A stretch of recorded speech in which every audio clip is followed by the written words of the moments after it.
अस्सलाम वालेकुम व्यूअर्स, कैसे हैं आप सब। आज हम डिस्कस करेंगे FIR, kinds of FIR and procedure to launch FIR. FIR basically cognizable offence में लॉन्च होता है। कॉग्निजेबल ऑफेंस काबिल दस्त अंदाजी जो जुर्म होते हैं उसमें एफआईआर को लॉन्च किया जाता है। एफआईआर का जो मीनिंग है वो बेसिकली मीनिंग होता क्या है एफआईआर का। एफआईआर का मतलब होता है first information report. First information report को लॉन्च करने का जो प्रोसीजर है वो अब मैं आपको आगे बताऊंगा कि किस तरह से आप लोगों ने एफआईआर को लॉन्च करना होगा। सबसे पहले आपको जो डॉक्यूमेंट है वो एफआईआर जो एक डॉक्यूमेंट होता है वो बेसिकली होता क्या है। बेसिकली एफआईआर जो है ना वो एक कमीशन ऑफ जब ऑफेंस होती है, जब कोई जुर्म सरजद होता है तो उस जुर्म को जब्त तहरीर में जब लाया जाता है, जब कोई पुलिस ऑफिसर थाने में बैठ के उसको जब्त तहरीर में या रिटर्न फॉर्म में लेके आता है एफआईआर बुक के ऊपर, तो उसको एफआईआर कहते हैं हम, उस डॉक्यूमेंट को एफआईआर कहते हैं हम। अब एफआईआर कौन लॉन्च कर सकता है, कौन कौन से वो शख्स है जो एफआईआर के लिए एलिजिबल है, एलिजिबिलिटी ऑफ एफआईआर क्या है। हर वो शख्स जिसने उस जुर्म को होता हुआ देखा हो या उस जुर्म से वो इफेक्ट हुआ हो, वो थाने जाके एफआईआर लॉन्च कर सकता है उस शख्स के खिलाफ जिन्होंने वो जुर्म किया होता है या जिनके साथ वो जुर्म सरजद हुआ होता है। वो एफआईआर वो जाके थाने में एफआईआर दर्ज कर सकते हैं। अब जो रेलिवेंट इसका सेक्शन है एफआईआर का वो कौन सा है, सेक्शन 154 सीआरपीसी के तहत हम थाने जाके एफआईआर दर्ज कर सकते हैं। अब हम डिस्कस करेंगे काइंड्स ऑफ एफआईआर, कितने किस्म के एफआईआर होते हैं। बेसिकली सबसे पहला जो हमारा काइंड है वो है multiple FIR.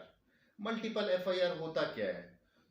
Multiple FIR basically उसको कहते हैं, जैसे कि हम उस वर्ड से ही अंदाजा लगा सकते हैं कि मल्टीपल बहुत सारे कैसे कि एक पार्टी उठ के किसी एक पार्टी उठ के किसी दूसरी पार्टी यानी बी पार्टी पर एफआईआर लॉन्च करती है, तो बी पार्टी उठ के दोबारा से एफआईआर लॉन्च करती है ए पार्टी के खिलाफ, फिर से ए पार्टी उठ के किसी और ऑफेंस में उठ के बी पार्टी पर एक एफआईआर लॉन्च कर देती है।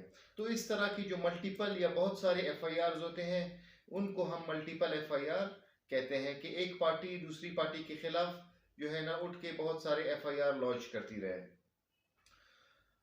ये बेसिकली कब होता है मल्टीपल एफआईआर। बेसिकली जो होता है ये कि बहुत बड़ी गहरी दुश्मनी हो या कोई ज़मीन वगैरह की जो सिविल लिटिगेशंस पार्टीज के बीच चल रही हो, इस तरह के बेसिक जो है ना मामलात में ये मल्टीपल एफआईआर को देखा गया है।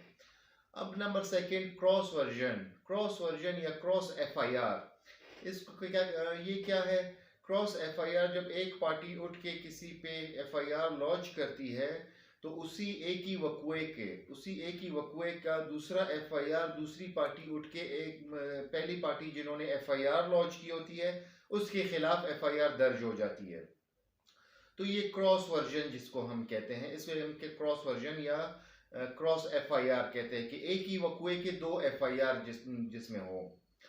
अब तीसरी काइंड कौन सी है हमारी, तीसरी काइंड है हमारी जीरो एफआईआर। यहाँ पे बहुत वो है, जीरो एफआईआर का कोई कॉन्सेप्ट नहीं है या थाने वाले दर्ज नहीं करते हैं उसको। जो जीरो एफआईआर होता है, बेसिकली जीरो एफआईआर का मतलब है an FIR without assigning any number two that FIR. यानी कि एक ऐसा एफआईआर होगा कि उसको कोई नंबर अलॉट ना किया गया हो या उस एफआईआर को कोई नंबर ना दिया गया हो। बेसिकली जो जीरो एफआईआर होता है वो किन वक़्वात में या किन मामलात में दर्ज होता है और वो कब दर्ज होता है। अब फर्ज करें एक इलाका है, वो इलाका जो है ना आप समझ नहीं पा रहे कि ये इलाका बेसिकली किस थाने का जुरिस्डिक्शन है, थाना ए का जुरिस्डिक्शन है या थाने बी का जुरिस्डिक्शन है। आप जाते हैं जब वक़्वा सरजद होता है आप जाते हैं पुलिस स्टेशन ए, उनको कहते हैं कि ऐसा ऐसा वक़्वा हुआ है, आप एफआईआर लॉन्च करें। वो आपको कहेंगे कि नहीं ये हमारी जुरिस्डिक्शन नहीं है, ये जो पुलिस स्टेशन बी है ये उस इलाके की जुरिस्डिक्शन है, आप वहाँ जाए। तो आप उनको बेसिक ये कह सकते हैं कि आप जीरो एफआईआर लॉन्च करें उसको बिना कोई नंबर अलॉट किए मेरा तमाम तर वक़ुआ जो है ना वो एफआईआर की शक्ल में लॉन्च करें। फिर वो एफआईआर जो कंसर्न पुलिस स्टेशन है जिसकी ज्यूरिसडिक्शन है वो एफआईआर वहाँ पे भिजवाया जाएगा अथॉरिटीज़ के ज़रिए, और जो जब वहाँ पे पहुँच जाएगा एफआईआर तो उसको असाइन किया जाएगा नंबर। कौन सा नंबर? वो नंबर जो इस एफआईआर से लास्ट दर्ज होने से पहले जो एक एफआईआर फर्ज करें वहाँ पे उस थाने में 110 एफआईआर लॉन्च हुए हैं, तो जब ये एफआईआर बिना किसी नंबर के वहाँ पे जाएगा तो इसको एक नंबर दिया जाएगा 111। क्योंकि ये जीरो एफआईआर था, इसको कोई नंबर अलॉट नहीं किया गया था। जो जिस थाने की ज्यूरिसडिक्शन बनती है जब ये वहां पहुंचेगा तो इसको 111 नंबर दिया जाएगा, तो इसको कहते हैं जीरो एफआईआर। अब इसके बाद जो हमारा एफआईआर है उसको कौन सा है? थर्ड एफआईआर है हमारा। उसको हम कहते हैं जो नॉर्मल एक एफआईआर होता है जिसको क्लासिक एफआईआर या जिसको कहते हैं हम अपना सिंपल एफआईआर, फॉर्मल एफआईआर, इसको फॉर्मल एफआईआर भी कह सकते हैं। फॉर्मल एफआईआर बेसिकली क्या होता है? फॉर्मल एफआईआर बेसिकली यही होता है कि अगर कोई शख्स किसी के साथ जुर्म सरजद हुआ हो वो थाने जाए और वो जो है तमाम तर अमर पुलिस स्टेशन में ज़ुबानी तौर पे या तहरीरी शक्ल में उनको प्रोवाइड करे और वो उसको ज़ब्त तहरीर एफआईआर बुक में दर्ज कर दे, तो उसको हम फॉर्मल एफआईआर या सिंपल एफआईआर कहते हैं। अब आ जाते हैं प्रोसीजर पे कि कौन सा वो प्रोसीजर है जिसके ज़रिए आप एफआईआर लॉन्च कर सकते हैं। तो सबसे पहले आपने थाने जाना होता है। जब आप थाने जाएंगे तो एसएचओ साहब को सेकेंडली आप तमाम तर वक़ुआ बताएंगे। आप ज़ुबानी तौर पे भी बता सकते हैं उनको, या आप तहरीरी शक्ल में भी एक एप्लीकेशन के ज़रिए से भी तमाम तर वक़ुआ आप बता सकते हैं। अगर आप तहरीरी शक्ल में उनको दे रहे हैं तो आपको उस तहरीर की 2 कॉपियाँ भी अपने पास रखनी होंगी। एक पे आपने उन एसएचओ साहब से या ड्यूटी ऑफिसर से या जो भी शख्स आपका एफआईआर लॉन्च कर रहा है वो आपको क्या करेगा, वो आपको रिसीविंग देंगे उस एप्लीकेशन की फोटोकॉपी या जेरॉक्स कॉपी पे आपको रिसीविंग दिया जाएगा। रिसीविंग देने के बाद एसएचओ साहब या ड्यूटी ऑफिसर आपको जो तमाम आपको एग्जामिन करेंगे। एग्जामिन करने के बाद आपका जो वक़ुआ है वो रोज़नामचे या डेली डायरी में तहरीर में लाया जाएगा कि इस तरह का एक वक़ुआ हुआ था और ये शख्स जो कंप्लेनेंट होगा, जो मुद्दई होगा, वो आया था थाने और वो तमाम तर वक़ुआ डेली डायरी में नोट करेंगे। डेली डायरी में नोट करने के बाद फिर आपको जब तो इंक्वायरी करेंगे। जब इंक्वायरी होगी तो उसके बाद वो एफआईआर लॉन्च करेंगे। एफआईआर लॉन्च करने के बाद आपको एफआईआर देंगे। आप उस एफआईआर को अपने एप्लीकेशन के साथ मिला के देखेंगे।